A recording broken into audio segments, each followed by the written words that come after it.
నిన్న రాజస్థాన్ రాయల్స్తో మ్యాచ్. ధోని క్రీజ్లోకి వచ్చేటప్పటికి 18 బాల్స్లో 44 పరుగులు కొట్టాలి. కాస్త టఫ్ టార్గెటే, కానీ క్రీజ్లో ఉంది జడేజా అండ్ ధోని.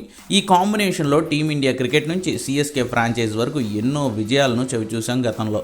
చివరి ఓవర్లలో బౌలర్లను చావుబాదుతూ సాధించిన ఘన విజయాలు వీళ్ళ కెరీర్లో ఉన్నాయి. ప్రధానంగా ధోని నిన్న 11 బాల్స్లో ఓ 4 ఓ సిక్సర్తో 16 పరుగులు చేశాడు. జడేజా 22 బాల్స్లో ఓ సిక్సర్ 2 4లతో 32 పరుగులు చేశాడు. ఆఖరి ఓవర్లో 20 పరుగులు కావాలంటే గేర్లు మార్చాల్సిన చోట ధోని అవుట్ అయిపోయాడు. నాన్ స్ట్రైకింగ్ ఎండ్లో ఉన్న జడ్డు మ్యాచ్ ముగుస్తూ ఉంటే చూస్తూ ఉండిపోవాల్సిన పరిస్థితి. ఆఖరికి మ్యాచ్ గెలవలేదు. రాజస్థాన్కి 6 పరుగుల తేడాతో చెన్నై విజయాన్ని అప్పగించింది. స్టాట్స్ పరంగా బాగానే ఉన్నట్లు కనిపిస్తున్న ఈ ఓటమి జడేజా ధోని వల్లే అనేది ఫ్యాన్స్ ఫీలింగ్. బయటి వాళ్ళు కాదు, సిఎస్కే ఫ్యాన్సే బాధపడుతున్నారు. టీ20 జమానాలో ఓ బంతికి 2 పరుగులు తీస్తేనే ఈ ఫార్మాట్లో నిలబడగలం. 120 బంతుల్లో 300 పరుగుల టీమ్ స్కోర్ కొట్టాలని సన్ రైజర్స్ లాంటి టీమ్స్ ఉవ్విళ్ళూరుతున్న ఈ టైంలో ధోని 11 బాల్స్లో 16, జడ్డు 22 బాల్స్లో 32 పరుగులు అంటే వన్డే తరహా బ్యాటింగ్ అంటున్నారు ఫ్యాన్స్. ఇది టీ20లకు పనికిరాదని, వాళ్ళు చోక్ అవ్వడం వల్లే చేతిలో ఉన్న మ్యాచ్లను సిఎస్కే కోల్పోతోందనేది ఎల్లో ఆర్మీ బాధ.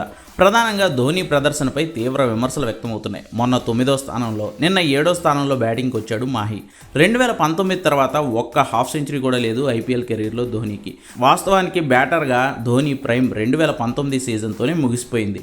పోనీ టీంను ఫ్యూచర్ కోసం బిల్డ్ చేయడానికి ఉంటున్నాడు అనుకుంటా కన్నా 2023 ఐపీఎల్ ట్రోఫీని సిఎస్కే కైవసం చేసుకోవడం అనేది the best moment Dhoni retirement ప్రకటించడానికి.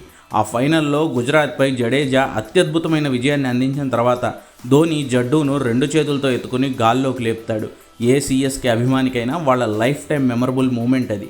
అంత సంతోషంలో ఉన్నప్పుడే ఆటకి రిటైర్మెంట్ ప్రకటించేసి వదిలేసి ఉంటే గౌరవంగా ఉండేదని, అభిమానుల కోసం ఆడదామని ఆడుతున్న 43 ఏళ్ల వయసులో ధోని మునపట్ల మ్యాచెస్ను ఫినిష్ చేయలేకపోతుంటే ఆ ఫ్రస్ట్రేషన్ ఎక్కడ ఎవరి మీద చూపించాలో తెలియక పాపం తెగ ఇబ్బంది పడిపోతున్నారు తలా ఫ్యాన్స్.